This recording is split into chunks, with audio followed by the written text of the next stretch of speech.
പോകാം. മണ്ണിടിച്ചിലുണ്ടായ കർണാടകയിലെ ഷിരൂരിൽ ഒരു മൃതദേഹം കണ്ടെത്തി എന്നുള്ള ഒരു നിർണായകമായ വിവരമുണ്ട് എന്നുള്ള വാർത്ത പുറത്തു വരുന്നുണ്ട്. അത് നിർണായകമാണ്. നമ്മൾക്കറിയാം, അർജുനായി നമ്മൾ നടത്തിയ പരിശ്രമങ്ങൾ, തെരച്ചിൽ മണ്ണിടിച്ചിലുണ്ടായ സ്ഥലത്ത് നിന്ന് 6 കിലോമീറ്റർ മാറിയാണ് കടൽ തീരത്ത് ഇപ്പോൾ മൃതദേഹം കണ്ടെത്തിയത് എന്നുള്ള ഒരു വിവരം ഈ ഘട്ടത്തിൽ പുറത്തു വരുന്നുണ്ട്. ആരുടെയാണ് മൃതദേഹം എന്നത് വ്യക്തമല്ല എന്നതും നമുക്ക് ലഭ്യമാകുന്ന വിവരങ്ങളിലൊന്നാണ്. പോലീസ് സ്ഥലത്തെത്തിയിട്ടുണ്ട്, പരിശോധന തുടരുന്നുണ്ട്. KV ബൈജു വിവരങ്ങൾ പങ്കുവെക്കുന്നു. ബൈജു, എന്താണ് ഏറ്റവും പുതിയ ലഭ്യമായ വിവരം? രഞ്ജിത്തെ, ശിരൂരിന് 6 കിലോമീറ്റർ മാറി കടൽ തീരത്താണ് ഇത്തരത്തിലൊരു മൃതദേഹം കണ്ടെത്തിയിരിക്കുന്നത്. ഇപ്പോൾ പോലീസ് സംഭവ സ്ഥലത്തേക്ക് തിരിച്ചിട്ടുണ്ട്. ഇത് ആരുടേതാണെന്ന കാര്യത്തിൽ ഒരു വ്യക്തത വന്നിട്ടില്ല. ഈ ലോറി അപകടത്തിൽ അർജുൻ ഉൾപ്പെടെ 3 പേരെയാണ് ഇനി കണ്ടെത്താനുള്ളത്. അതായത് പ്രദേശവാസികളായ ജഗന്നാഥ് ഒപ്പം ലോകേഷ്, ഇങ്ങനെ 3 പേരെ കണ്ടെത്താനുണ്ട്. ഇനി ഇവരുടെ ആരുടെയുമാണോ ഈ മൃതദേഹം എന്ന കാര്യത്തിൽ ഒരു വ്യക്തത നമുക്ക് ലഭിച്ചിട്ടില്ല. എന്തായാലും പോലീസ് ഇപ്പോൾ സംഭവ സ്ഥലത്തേക്ക് എത്തിയിട്ടുണ്ട്. പോലീസ് സംബന്ധിച്ച് പരിശോധന നടത്തുന്നു. നമുക്ക് അല്പസമയത്തിനകം തന്നെ ഇത് ആരുടേതാണെന്ന കാര്യത്തിൽ ഒരു വ്യക്തത വരും. പ്രധാനമായും ഈ മണ്ണിടിച്ചിലിനെ തുടർന്ന് ഉണ്ടായ അപകടത്തിൽ മരണപ്പെട്ട ഈ 3 പേരുടെ ആരെങ്കിലും മൃതദേഹമാണോ എന്നാണ് പോലീസ് സംശയിക്കുന്നത്. ഇത് സംബന്ധിച്ച് നമുക്കൊരു സ്ഥിരീകരണം ഇനി ലഭിക്കേണ്ടതുണ്ട്. എന്തായാലും ഇത്തരത്തിലൊരു മൃതദേഹം കണ്ടെത്തിയിട്ടുണ്ട്. 6 കിലോമീറ്റർ മാറി കടൽ തീരത്താണ് ഈ മൃതദേഹം കണ്ടെത്തിയിരിക്കുന്നത്. രഞ്ജിത്തെ, ബൈജു, നമുക്കറിയാം 22 ദിവസമായി ഈ അപകടം നടന്നിട്ട്. 22 ദിവസത്തിന് ശേഷം കണ്ടെത്തുന്ന ഒരു മൃതദേഹം എന്ന് പറയുമ്പോൾ തിരിച്ചറിയുക പ്രയാസമായിരിക്കും. ഒരുപക്ഷെ അത്തരത്തിൽ കൂടുതൽ പരിശോധനകൾ ഇതുമായി ബന്ധപ്പെട്ട് വേണ്ടിവരും. ഇത് ഈ കടൽ തീരമെന്ന് പറയുമ്പോൾ 6 കിലോമീറ്റർ അകലെ കൂടിയാണ്. അപ്പോൾ സ്വാഭാവികമായും അത്തരം മാറ്റങ്ങളൊക്കെ ശരീരത്തിൽ ഉണ്ടായി കാണും എന്നതുകൂടി വ്യക്തമാകണം. തീർച്ചയായും രഞ്ജിത്തെ, നമുക്കറിയാം ഇപ്പോൾ 20 ദിവസം പിന്നിട്ടിരിക്കുന്നു ഇത്തരത്തിൽ ഈ ഒരു ദുരന്തം ഉണ്ടായിട്ട്, ഇവരെ കാണാതായിട്ട്. അതുകൊണ്ട് തന്നെ അഴുകിയ നിലയിലാണ് ഈ മൃതദേഹം എന്നാണ് നമുക്ക് ലഭിക്കുന്ന വിവരം. എന്തായാലും DNA ഉൾപ്പെടെയുള്ള പരിശോധന നടത്തേണ്ടി വരും. ഇത് അങ്ങനെയാണെങ്കിൽ ഇത് ആരുടെ മൃതദേഹം എന്ന് കണ്ടെത്തുന്നതിന്. ഇനിയിപ്പോൾ ഈ അപകടത്തിൽ കാണാതായവരുടെ ആരുടെയെങ്കിലും മൃതദേഹമാണോ അതല്ല മറ്റേതെങ്കിലും തരത്തിലുള്ള ഒരു മൃതദേഹമാണോ എന്ന കാര്യത്തിലും ഒരു വ്യക്തത നമുക്ക് ലഭിച്ചിട്ടില്ല. എന്തായാലും പോലീസ് ഇത് സംബന്ധിച്ച് വിശദമായ അന്വേഷണം നടത്തിയതിനു ശേഷം നമുക്ക് കൃത്യമായ ഒരു വിവരം ലഭിക്കും. എന്തായാലും നമുക്ക് പ്രാഥമികമായി ലഭിക്കുന്ന വിവരം ഈ മണ്ണിടിച്ചിലിനെ തുടർന്ന് ഇത്തരത്തിൽ മരണപ്പെട്ട ഈ 3 പേരുടെ ആരുടെയെങ്കിലും മൃതദേഹമാകാമെന്നാണ് പറയുന്നത്. ഏതായാലും അർജുന്റെ ബന്ധുക്കൾ ഉൾപ്പെടെ ആ ഇവിടെയുണ്ട്, ശിരൂരിലുണ്ട്. അവരും അങ്ങോട്ടേക്ക് പുറപ്പെട്ടിട്ടുണ്ട്. ഏതായാലും അവർ അവിടെ എത്തിയിട്ടില്ല. പോലീസ് ഇപ്പോൾ സംഭവ സ്ഥലത്തേക്ക് എത്തിയിട്ടുണ്ട്. ഇതിനുള്ള കൃത്യത നമുക്ക് ലഭിക്കണമെങ്കിൽ ഒരു പക്ഷേ DNA പരിശോധന വരെ കാത്തിരിക്കേണ്ടി വരുമോ, അതല്ല ഏതെങ്കിലും തരത്തിൽ ഇത് ഇവരുടെ 3 പേരുടെ ആരുടെയും മൃതദേഹമാണോ എന്ന കണ്ടെത്താൻ പറ്റുമോ എന്നാണ് നമുക്ക് സംശയിക്കുന്നത്. എല്ലാം പോലീസ് അത് സംബന്ധിച്ച് പരിശോധന നടത്തുന്നുണ്ട്. 6 കിലോമീറ്റർ മാറി ഈ കടൽ തീരത്ത് ഇത്തരത്തിൽ കണ്ടെത്തിയത്. നമുക്കറിയാം 4-ാം ദിവസം അവിടുന്ന് ഒഴുക്കിൽപ്പെട്ട ഒരു സ്ത്രീയുടെ മൃതദേഹം ഇത്തരത്തിൽ ഇതേ കടൽ തീരത്ത് തന്നെയാണ് കണ്ടെത്തിയിരുന്നത്. എന്തായാലും ഈ തിരച്ചിൽ ഇപ്പോൾ പൂർണ്ണമായും നിർത്തിയ ഒരു സാഹചര്യമാണുള്ളത്. ആ ഒരു ഘട്ടത്തിലാണ് ഇങ്ങനെയൊരു വിവരം ലഭിക്കുന്നതും. എന്തായാലും പോലീസ് ഇത് സംബന്ധിച്ച ഒരു സ്ഥിരീകരണം ലഭിക്കേണ്ടതുണ്ട്. അതിനുവേണ്ടി ഏതായാലും അല്പസമയം കൂടി കാത്തിരിക്കേണ്ടി വരും. രഞ്ജിത്ത്, അതായത് ഈ 6 കിലോമീറ്റർ അകലെയുള്ള കടൽ തീരം എന്ന് പറയുമ്പോൾ ഈ പുഴയുമായി ചേർന്ന ഒരു പ്രദേശമാണ് അല്ലെ? ഇവിടുന്ന് 6 കിലോമീറ്റർ അകലെയാണ് മണ്ണിടിച്ചിലുണ്ടായത്. നേരത്തെ ബൈജു പറഞ്ഞതുപോലെ മറ്റു പല മൃതദേഹങ്ങളും കണ്ടെത്തിയ ഒരു സ്ഥലം കൂടിയാണ് ഇവിടം. തീർച്ചയായും നമുക്ക് 4-ാം ദിവസം ഇത്തരത്തിലൊരു അവിടെ ഉള്ള ഒരു സ്ത്രീയുടെ ഇത്തരത്തിൽ ഒഴുക്കൽപ്പെട്ട സ്ത്രീയുടെ മൃതദേഹം ഇത് സമീപ സ്ഥലത്ത് തന്നെയാണ്, കടൽ തീരത്ത് തന്നെയാണ് കിട്ടിയിരുന്നത്.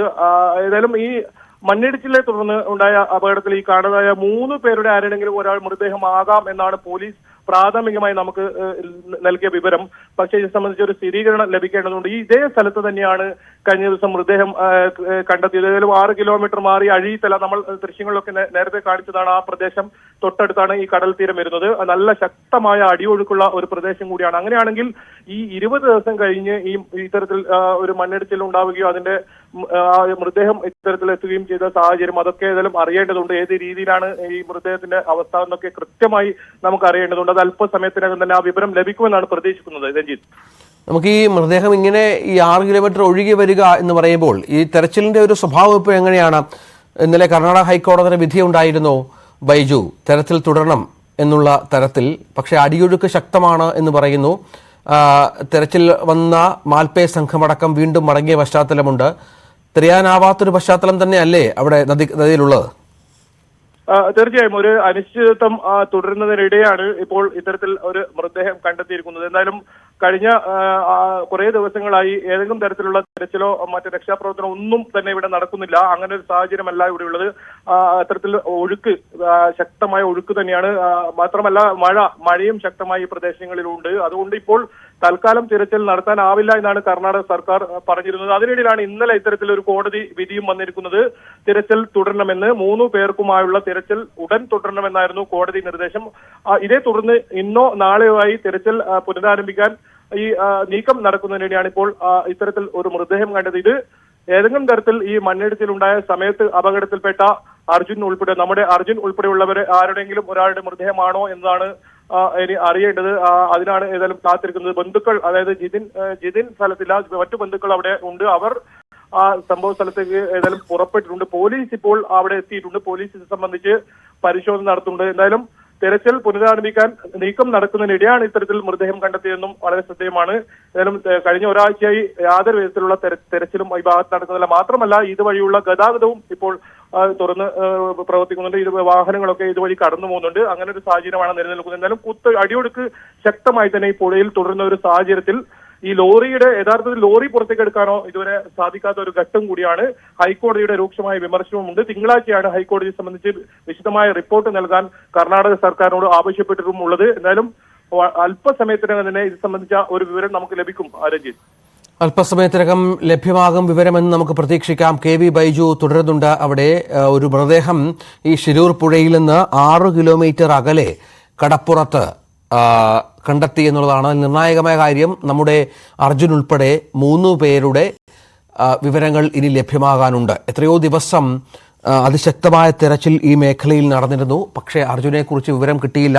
അർജുൻ്റെ ലോറി കണ്ടെത്താനായില്ല എന്നുള്ളതും പ്രധാനമാണ്. അപ്പോഴാണ് ഏറ്റവും നിർണായകമായ ഒരു കണ്ടെത്തൽ ഇപ്പോൾ ആ കടൽ തീരത്തുണ്ടാകുന്നത് എന്നുള്ളത് കൂടി ചേർത്ത് വായിക്കേണ്ടതുണ്ട്. കടൽ തീരത്താണ് മൃതദേഹം കണ്ടെത്തിയിരിക്കുന്നത്. പക്ഷേ ഇതുമായി ബന്ധപ്പെട്ട് കൂടുതൽ കാര്യങ്ങളിൽ ഒരു വ്യക്തത വരേണ്ടതുണ്ട്. ആരുടെ മൃതദേഹമാണ്? കാരണം നമുക്കറിയാം ഈ സംഭവം ഉണ്ടായിട്ട് 20 ദിവസം കഴിഞ്ഞു. 21 ദിവസമാണ് ഇത്. അപ്പോൾ ഈ മൃതദേഹത്തിൻ്റെയൊക്കെ അവസ്ഥ എന്തായിരിക്കും, എങ്ങനെ ഈ തിരിച്ചറിയാൻ സാധിക്കും എന്ന കാര്യത്തിലൊക്കെ കുറേ അധികം വ്യക്തത വരാനുണ്ട്. പോലീസുണ്ട് സ്ഥലത്ത്. അർജുൻ്റെ ബന്ധുക്കൾ ഇപ്പോഴും ഷിരൂരിൽ തുടരുന്നുണ്ട്. അർജുൻ്റെ സിസ്റ്ററിൻ്റെ ഹസ്ബൻഡ് അടക്കം, സഹോദരിയുടെ ഭർത്താവ് അടക്കം, അവിടെ ജിതിനടക്കം അവിടെ ഉണ്ട് എന്നാണ് മനസ്സിലാകുന്നത്. അർജുനെക്കുറിച്ച് വിവരം കിട്ടിയതിന് ശേഷം മാത്രമാകും മടക്കം എന്ന് ജിതിൻ നേരത്തെ വ്യക്തമാക്കിയ പശ്ചാത്തലമുണ്ട്. അപ്പോൾ അവരൊരു പക്ഷേ അവിടെ ചെന്ന് എന്താണ് എന്നുള്ളത് നിരീക്ഷിച്ചേക്കാം, ഐഡൻറ്റിഫൈ ചെയ്യാനുള്ള ശ്രമങ്ങൾ നടത്തിയേക്കാം. അവിടെയാണ് ഏറ്റവും പ്രധാനമായ കാര്യം. ബൈജു, ഇത് പോലീസുണ്ട്, മറ്റ് ഫോറൻസിക് സംഘങ്ങളുടെയൊക്കെ സാന്നിധ്യം വേണ്ടിവരും. അങ്ങനെയുള്ള ഒരു നീക്കം അവിടെ നടക്കുന്നുണ്ടോ? തീർച്ചയായും. കാരണം രഞ്ജിത്ത് സൂചിപ്പിച്ചതുപോലെ തന്നെ 20 ദിവസം കഴിഞ്ഞിരിക്കുന്നു. ഏത് അവസ്ഥയിലാണ് നമുക്ക് ഊഹിക്കാവുന്നതേ ഉള്ളൂ. അതും ചെളിയും ഇത്തരത്തിൽ വലിയ അടിയൊഴുക്കും ഒക്കെയുള്ള ഒരു പുഴയാണ്. ആ പുഴയിൽ നിന്നും ഇത്തരത്തിൽ ഒഴുകിയെത്തുകയാണെങ്കിൽ കടലിന്റെ തീരത്തെത്തുകയാണെങ്കിൽ അത് വലിയ തോതിൽ കണ്ടെത്താൻ ബുദ്ധിമുട്ടാകും. അത് DNA ഉൾപ്പെടെയുള്ള ശാസ്ത്രീയമായ പരിശോധന നടത്തി മാത്രമേ ഇത് ആരുടെ മൃതദേഹം എന്ന കാര്യത്തിൽ ഒരു സ്ഥിരീകരണം ലഭിക്കൂ. എന്തായാലും ഇത് ഈ പോലീസ് ഇപ്പോൾ പരിശോധന ആരംഭിച്ചതേ ഉള്ളൂ. ഈ മൃതദേഹം ഇവിടുന്ന് കൊണ്ടുപോകാനും ആലോചിക്കുന്നുണ്ട്. ഏതായാലും ഇത് സംബന്ധിച്ച് ഇപ്പോൾ കൂടുതൽ പരിശോധന നടത്തേണ്ടതുണ്ട്. രഞ്ജിത്ത് സൂചിപ്പിച്ചതുപോലെ തന്നെ നമുക്കറിയാം 20 ദിവസത്തോളം ഇത്തരത്തിൽ കഴിഞ്ഞിരിക്കുന്നു. അപ്പോൾ ആ മൃതദേഹത്തിന്റെ അവസ്ഥ ഏത് രീതിയിലായിരിക്കുമെന്ന് എന്തായാലും ഊഹിക്കാവുന്നേ ഉള്ളൂ. എന്തായാലും വലിയ തോതിലുള്ള പ്രതീക്ഷ കഴിഞ്ഞ സമയങ്ങളിലൊക്കെ പുലർത്തിയിരുന്നു ഇത്തരത്തിൽ അർജുനെ കണ്ടെത്താൻ കഴിയുമെന്ന കാര്യത്തിൽ. ഏതായാലും ഇത് ഇനിയിപ്പോൾ നമുക്ക് അറിയേണ്ടത് തീർച്ചയായും ഇത് നമ്മുടെ പ്രിയപ്പെട്ട അർജുൻ ആണോ അതല്ല നമുക്ക് ഇതേ തുല്യമായി തന്നെ 2 പേർ കൂടി ഉണ്ട്. ഞാൻ നേരത്തെ സൂചിപ്പിച്ചത് തന്നെ ലോകേഷും അതുപോലെ തന്നെ ജഗന്നാഥനും ഈ 2 പേരുടെ ആരുടെയാണോ ഇതല്ലാതെ മറ്റ് ഏതെങ്കിലും തരത്തിൽ മൃതദേഹമാണോ എന്ന കാര്യത്തിൽ ഒരു വ്യക്തത എന്തായാലും വരേണ്ടതുണ്ട്.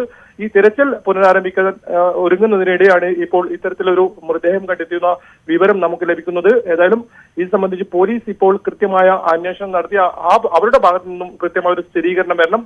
ഹൈക്കോടതി രൂക്ഷമായ വിമർശനം ഉന്നയിച്ച ഒരു സാഹചര്യം കൂടി നിലനിൽക്കുന്നുണ്ട് എന്നതാണ് ഏറ്റവും പ്രധാനം. തിരച്ചിൽ ഇന്ന് വൈകുന്നേരത്തോട് നാളത്തോടുകൂടി പുനരാരംഭിക്കാൻ ഇരിക്കുമ്പോഴാണ് ഇത്തരത്തിലൊരു മൃതദേഹം കണ്ടെത്തുന്ന വിവരം ഏതായാലും പുറത്തു വരുന്നത്. എന്തായാലും ഇനി അല്പസമയം കൂടി കാത്ത് ഇരിക്കേണ്ടി വരും. പ്രാഥമികമായ ഒരു വിവരം നമുക്ക് ലഭിക്കണമെങ്കിൽ അതിനുശേഷം DNA ഉൾപ്പെടെയുള്ള പരിശോധന നടത്തിയാൽ മാത്രമേ കൃത്യമായി ആരുടെ മൃതദേഹം എന്ന ഒരു കാര്യത്തിൽ ഒരു സ്ഥിരീകരണം ഉണ്ടാവൂ. രഞ്ജിത്ത്, ഏതായാലും അങ്ങനെയാണ് കാര്യങ്ങൾ. ഒരു സ്ഥിരീകരണം ഈ വിഷയത്തിൽ ഉണ്ടാകേണ്ടതുണ്ട്. അതിനുള്ള ശ്രമങ്ങളാണ് ഇപ്പോൾ പുരോഗമിക്കുന്നത് എന്നാണ് മനസ്സിലാകുന്നത്. നമുക്ക് മനസ്സിലാക്കുന്നത് 3 പേരുടെ മൃതദേഹങ്ങൾ ഇതിനകം ലഭിക്കാനുണ്ട്. 3 പേരെക്കുറിച്ച് വിവരം കിട്ടാനുണ്ട്. അതിൽ നമ്മുടെ അർജുനുമുണ്ട്. മറ്റ് 2 പേർ കൂടി ഇതുമായി ബന്ധപ്പെട്ട് തിരിച്ചറിയാൻ അല്ലെങ്കിൽ ഇവരെക്കുറിച്ചുള്ള വിവരങ്ങൾ ലഭ്യമാകേണ്ടതുണ്ട്. ഇത് ആരുടെ മൃതദേഹമാണ് എന്ന കാര്യത്തിലാണ് ഒരു വ്യക്തത വരേണ്ടതുള്ളത്. ദുരന്തം കഴിഞ്ഞ് ഇത്രയധികം നാളുകൾ പിന്നിട്ട ഒരു സാഹചര്യം കൂടി ഇതിനോട് ചേർത്ത് വായിക്കണം. അപ്പോൾ അത്രയധികം തരത്തിലുള്ള പ്രധാനപ്പെട്ട കാര്യങ്ങൾ ചെയ്തെടുക്കേണ്ടി വരും എന്നുള്ളതും ഏറ്റവും പ്രധാനമാണ്. പോലീസിന്റെ സാന്നിധ്യമുണ്ട്. അല്പം മുമ്പാണ് ഷിരൂരിൽ നിന്നും 6 കിലോമീറ്റർ അകലെ കടൽ തീരത്ത് ഈ മൃതദേഹം കണ്ടത് എന്നുള്ളതാണ് ഏറ്റവും നിർണായകമായ കാര്യം. കടൽ തീരത്താണ് മൃതദേഹമുള്ളത്. പോലീസ് അവിടെയുണ്ട്, പരിശോധന നടത്തുന്നുണ്ട്. മൃതദേഹത്തിന്റെ അടുത്ത് അവരുണ്ട്. അർജുന്റെ ബന്ധുക്കൾ അവിടെ ഉണ്ട് എന്നാണ് മനസ്സിലാകുന്നത്. ഏറ്റവും പ്രധാനപ്പെട്ട വിവരം നമുക്ക് അല്പസമയത്തിനകം തന്നെ ലഭ്യമാകുമെന്ന് പ്രതീക്ഷിക്കാം. കാരണം ഓരോ നിമിഷവും നിർണായകമാണ്. എത്രയോ നാൾ നമ്മൾ കാത്തിരുന്ന ഒരു വിവരമാണ്. എന്താണ് അർജുന് സംഭവിച്ചത്? അർജുൻ എവിടെ? അർജുൻ്റെ ലോറിയെക്കുറിച്ച് വിവരം കൃത്യമായി ലഭ്യമാകാത്ത പശ്ചാത്തലമുണ്ട്. അർജുൻ എവിടെ എന്ന കാര്യത്തിലും ഒരു വ്യക്തത വരേണ്ടതുണ്ട്. അവിടെയാണ് ഇപ്പോൾ ഏറ്റവും പുതിയ 22ാമത്തെ ദിവസം നമുക്ക് ലഭിക്കുന്ന വിവരം. അവിടെ ഷിരൂരിൽ ഒരു മൃതദേഹം കണ്ടെത്തി. മണ്ണിടിച്ചിലുണ്ടായ സ്ഥലത്തിൽ നിന്ന് 6 കിലോമീറ്റർ അകലെ ശക്തമായ കുത്തൊഴുക്ക് അവിടെയുണ്ട് എന്നുള്ളത് നമ്മളിതിനോട് ചേർത്ത് വായിക്കണം. ശക്തമായ കുത്തൊഴുക്കുണ്ടായിരുന്നു. ഈ കുത്തൊഴുക്ക് അതിനുശേഷം ഈ തെരച്ചിലൊക്കെ നിർത്തിവെച്ചിരുന്നു. മാൽപ്പേ സംഘത്തിനടക്കം, അതായത് ഏറ്റവും ഈ വിഷയങ്ങളിൽ ഏറ്റവും അധികം വൈദഗ്ധ്യമുള്ള മാൽപ്പേ സംഘത്തിനടക്കം അവിടെ എത്തിച്ചേരാൻ പറ്റാത്ത സാഹചര്യം കൂടി ഇതിനോട് ചേർത്ത് വായിക്കണം. അങ്ങനെയുള്ള സ്ഥലത്താണ് ഇപ്പോൾ 6 കിലോമീറ്റർ അകലെ ഇത്തരത്തിലൊരു മൃതദേഹം തരത്തിൽ കാര്യങ്ങൾ പുറത്തു വരുന്നത്. നിർണായകമാണ്. കാരണം ആ കാത്തിരിപ്പിന് ഒരു വിരാമം വേണം. അർജുൻ എന്താണ് സംഭവിച്ചത് എന്ന കാര്യത്തിൽ ഒരു വ്യക്തത വേണം. അതൊക്കെ വളരെ പ്രധാനപ്പെട്ട കാര്യമാണ്. കാരണം അർജുനായി ആ കുടുംബം കാത്തിരിക്കുകയാണ്. അർജുൻ എന്ത് സംഭവിച്ചു എന്നതെങ്കിലും അറിയാൻ അവർക്ക് അവകാശമുണ്ട്.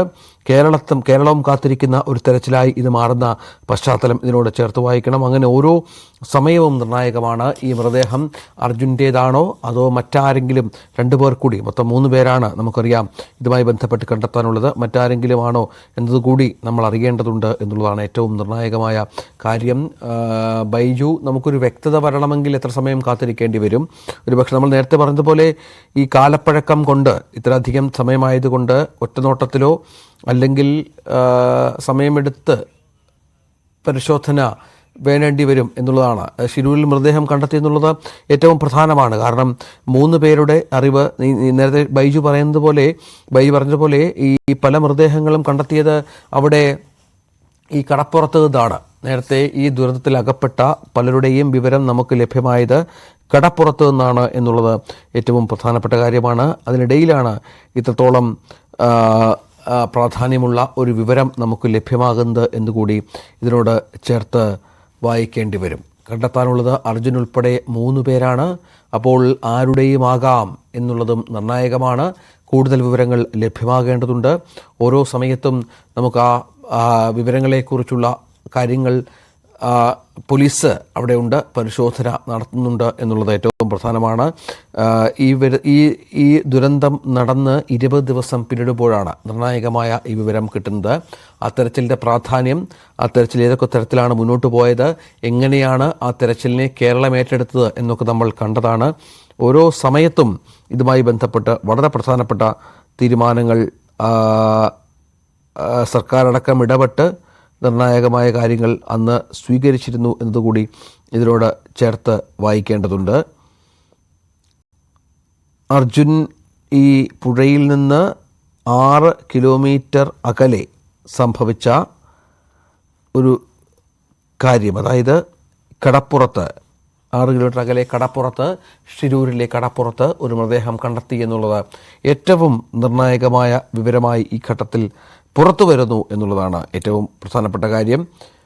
ബൈജു ചേരുന്നുണ്ട്. അല്പസമയത്തിന് തന്നെ ബൈജു അതിൻ്റെ പുതിയ വിശദാംശങ്ങൾ പങ്കുവെക്കും. കാരണം ഓരോ നിമിഷവും നിർണായകമാണ്. പുരുഷന്റെ മൃതദേഹമാണ് എന്ന കാര്യത്തിൽ വളരെ കൃത്യമായ ഒരു വ്യക്തത വന്നിട്ടുണ്ട്. ശിരൂരിൽ നിന്നും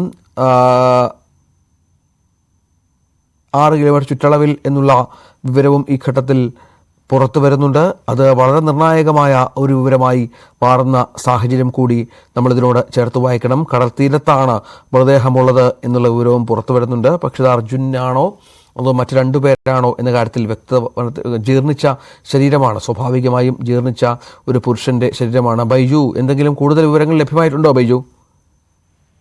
രഞ്ജിത്തെ, ഇത് സംബന്ധിച്ച് കൂടുതൽ വിവരങ്ങൾ ഇതുവരെ ലഭ്യമായിട്ടില്ല. നമുക്ക് മനസ്സിലാക്കാൻ സാധിക്കുന്നത് അഘനാശിനി ബാഡ് എന്ന് പറയുന്ന ഒരു സ്ഥലത്ത്, അതായത് നേരത്തെ സൂചിപ്പിച്ചതുപോലെ തന്നെ കിലോമീറ്റർ മാറി കടൽ തീരത്താണ് ഇത്തരത്തിൽ ഒരു ജീർണിച്ച നിലയിലാണ് മൃതദേഹം എന്നാണ് നമുക്ക് ലഭിക്കുന്ന വിവരം. എന്തായാലും ഈ പ്രദേശത്ത് നിന്നും കുറച്ച് നാൾ മുമ്പ് ഒരു മത്സ്യത്തൊഴിലാളിയെ കാണാതായിരുന്നു. ഇനിയിപ്പോൾ ഒരു പുരുഷന്റെ മൃതദേഹമാണെന്ന് നമുക്ക് ഏതായാലും സ്ഥിരീകരണം ലഭിച്ചിട്ടുണ്ട്. പക്ഷേ അത് ജീർണിച്ച നിലയിലായതുകൊണ്ട് തന്നെ ആരുടേതെന്ന കാര്യത്തിൽ ഒരു വ്യക്തത ഇതുവരെ എന്തായാലും ലഭിച്ചിട്ടില്ല. ആ കാര്യത്തിൽ ഒരു വ്യക്തത നമുക്ക് ലഭിക്കേണ്ടതുണ്ട്. ഇനിയിപ്പോൾ മണ്ണിടിച്ചിൽ ഇത്തരത്തിൽ കാണാതായ അർജുൻ ഉൾപ്പെടെയുള്ള ആരുടേതുമാണോ അതല്ല സമീപത്തായി ഒരു മത്സ്യത്തൊഴിലാളിയെ കാണാതായി എന്ന് പറയുന്നുണ്ട്. ആ 2 കാര്യങ്ങളാണ് ഇപ്പോൾ ഏതായാലും പോലീസ് ഇപ്പോൾ തേടുന്നത്. അത് നമുക്ക് വളരെ വേഗത്തിൽ തന്നെ വിവരം ലഭിക്കുമെന്നാണ് നമുക്ക് ലഭിക്കുന്ന വിവരം. ഏതായാലും അഘനാശിനി ബാഡ് എന്ന് പറയുന്ന സ്ഥലത്താണ് ഇത്തരത്തിൽ പുരുഷന്റെ ഒരു മൃതദേഹം. ഏതാണ് സ്ഥലം ബൈജു? അഘനാശിനി ബാഡ എന്ന് പറയുന്ന ഒരു സ്ഥലമാണ്. ഇതിന് തൊട്ടടുത്ത പ്രദേശം തന്നെയാണ് അഘനാശിനി ബാഡ എന്ന് പറയുന്ന സ്ഥലം. അവിടെ നിന്നാണ് ഇത്തരത്തിൽ ജീർണിച്ച നിലയിലാണ് മൃതദേഹം എന്നും നമുക്ക് ഏതായാലും സ്ഥിരീകരണം പോലീസിൽ നിന്ന് വിവരം ലഭിക്കുന്നുണ്ട്. പോലീസ് ഇത് സംബന്ധിച്ച് ഏതായാലും ഗൗരവത്തോടെ തന്നെ ഇത് സംബന്ധിച്ച് അന്വേഷണം നടത്തുന്നത്. ആരുടേതെന്ന് ഇതുവരെ വ്യക്തമല്ല എന്ന് തന്നെയാണ് പോലീസിൽ നിന്നും നമുക്കിപ്പോൾ വിവരം ലഭിച്ചിട്ടുള്ളത്. ഏതായാലും ജിതിൻ ഉൾപ്പെടെ ഇക്കാര്യത്തിൽ പോലീസ് അവരോട് ഈ കാര്യം ജിതിൻ ടെലിഫോൺ ലൈനിലൂടെ ജിതിൻ അവിടെ ഉണ്ടോ, സ്ഥലത്തുണ്ടോ ജിതിൻ? ഇല്ല, ഞാൻ ഇന്ന് ഒരു കാര്യത്തിന് വേണ്ടി രാവിലെ